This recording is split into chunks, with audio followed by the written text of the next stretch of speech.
Dear students, आज के इस वीडियो में हमारा टॉपिक है fundamental truth of English grammar.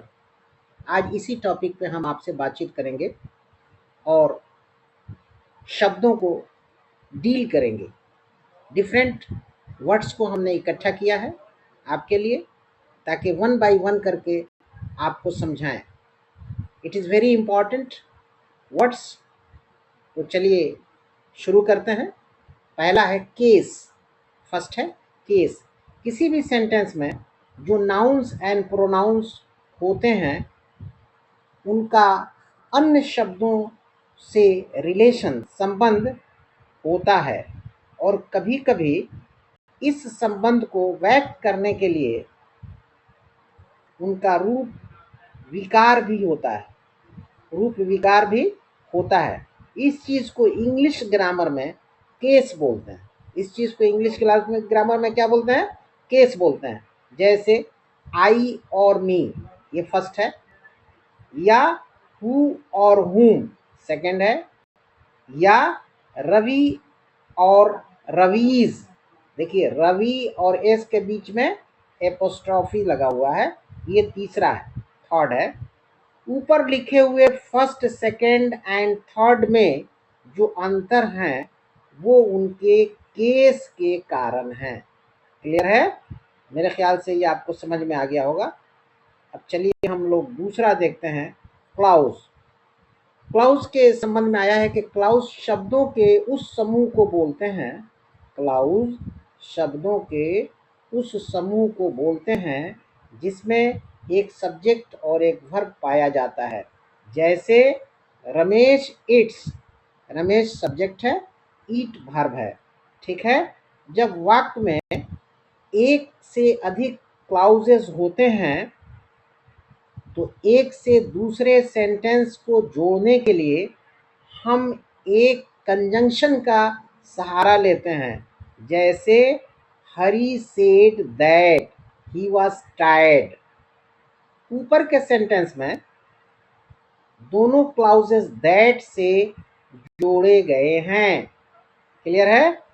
अब आप थर्ड देखिए, क्लेफ्ट सेंटेंस। क्लेफ्ट स्पेलिंग ठीक से देखिए, CLEFT, cleft sentence. Cleft sentence के विषय में आया है कि क्लेफ्ट सेंटेंस ऐसे सेंटेंस को हम कहते हैं जिसमें इट या व्हाट जैसा स्ट्रक्चर का प्रयोग करके सेंटेंस के किसी एक भाग, सब्जेक्ट और ऑब्जेक्ट को विशेष इंपॉर्टेंस दिया जाए। जैसे what I need is a pen, it was you that caused the harm. ठीक है? फोर्थ देखिए, कलेक्टिव नाउन। कलेक्टिव नाउन ऐसे नाउन को कहा जाता है जिससे एक ही तरह के व्यक्तियों या वस्तुओं के समूह का बोध होता है। जैसे फैमिली, टीम इत्यादि। नंबर 5 में देखिए, आराम से समझिए और स्पेलिंग को खास तौर से आपको ध्यान देना है। ठीक है? स्पेलिंग बहुत इंपॉर्टेंट है। कोलोक्यूअल, ये एक वर्ड है, कोलोक्यूअल हम उस शब्द को कहते हैं जिसका प्रयोग आमतौर से इनफॉर्मल बोलचाल में किया जाता है। जैसे हाउस लाइफ। ठीक है? अब 6 पॉइंट देखिए, कनेक्टिव। जो वर्ड किसी दूसरे वर्ड को या ग्रुप ऑफ वर्ड्स को जोड़ने का काम करता है कनेक्टिव कहलाता है। क्लियर है? कनेक्टिव कहलाता है। कंजंक्शंस एंड प्रीपोजिशंस कनेक्टिव्स कहे जाते हैं।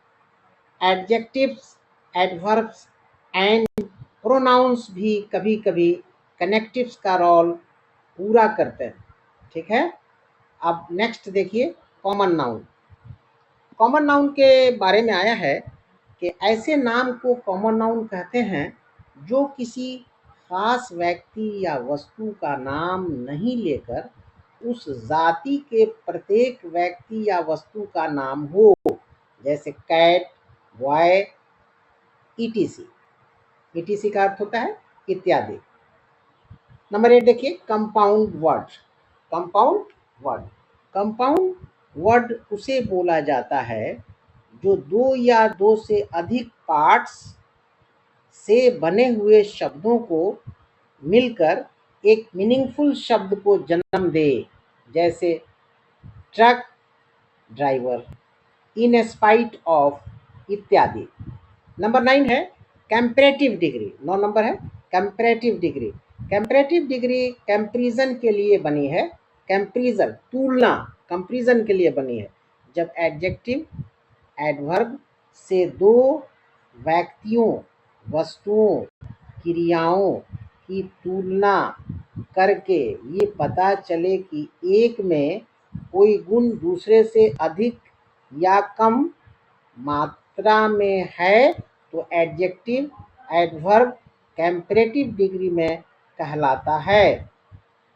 जो एडजेक्टिव एडवर्ब कंपैरेटिव फॉर्म में होगा उसके अंत में और पहले ईआर और मोर और लेस लगा रहेगा, जैसे older, faster, more useful, less intelligent इत्यादि।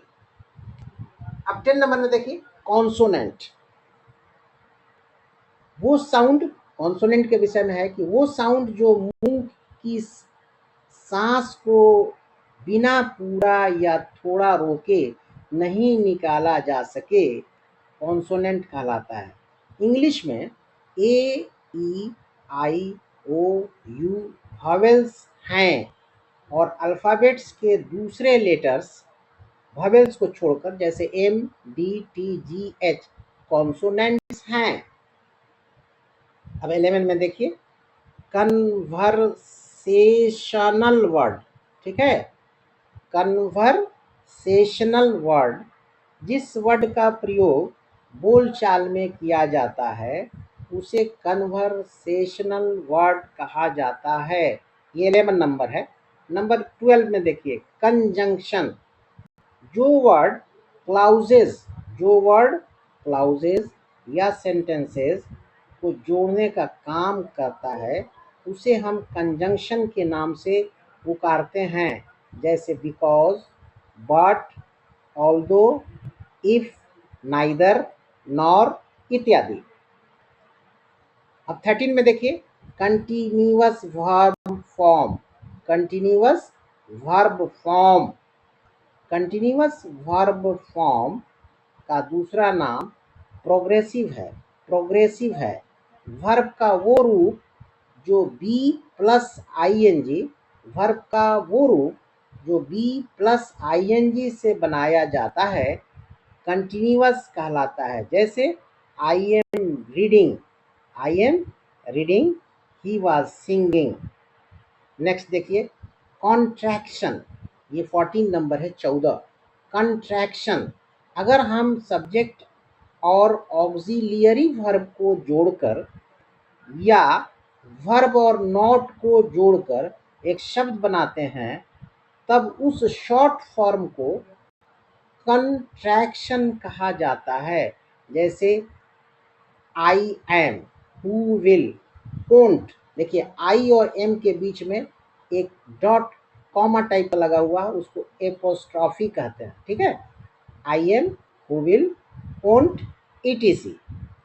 नंबर 15 देखिए कंपाउंड सेंटेंस। कंपाउंड सेंटेंस, जो सेंटेंस दो या दो से अधिक मेन क्लाउजेस से बना हो वो सेंटेंस कंपाउंड सेंटेंस कहलाता है।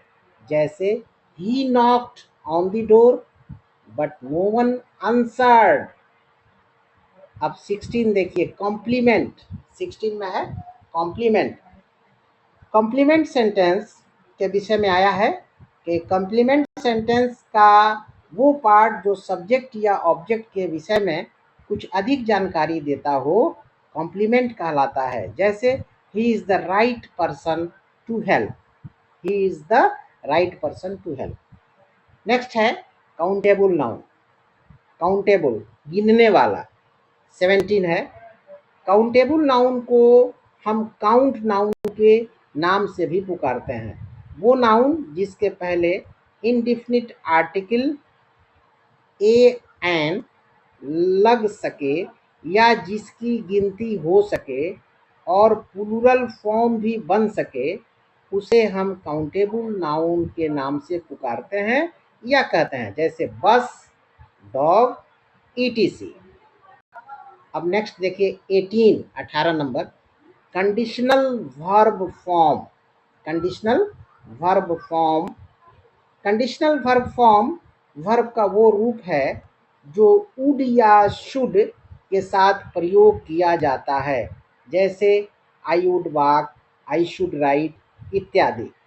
नंबर 19 देखिए, कोपुला, COPULA, कोपुला। कोपुला को लिंकिंग वर्ब भी कहा जाता है। कोपुला को लिंकिंग वर्ब भी कहा जाता है। Am, is, are, was, were, being, been को कोपुला वर्ब बोला जाता है, जिसका प्रयोग केवल सब्जेक्ट को उसके कॉम्प्लीमेंट से जोड़ने के लिए किया जाता है, जैसे my friend is in Mumbai. Next है last 20 number, coordinating conjunction. Coordinating conjunction जो एक ही तरह के वर्ड्स, शब्द समूहों या सेंटेंसेस को जोड़ते हैं, उसे हम कोऑर्डिनेटिंग कंजंक्शन का नाम देते हैं। फिर देख लीजिए, कोऑर्डिनेटिंग कंजंक्शन क्या है? जो एक ही तरह के वर्ड्स, शब्द, वर्ड्स को शब्द कहते हैं, समूहों या सेंटेंस को जोड़ते हैं, उसे हम कोऑर्डिनेटिंग कंजंक्शन का नाम देते हैं, जैसे एंड, बट, और, यट, एज वेल एज इत्यादि etc। तो आज के इस वीडियो में बस इतना ही। आज के इस वीडियो में बस इतना ही, और तब तक के लिए थैंक यू वेरी मच।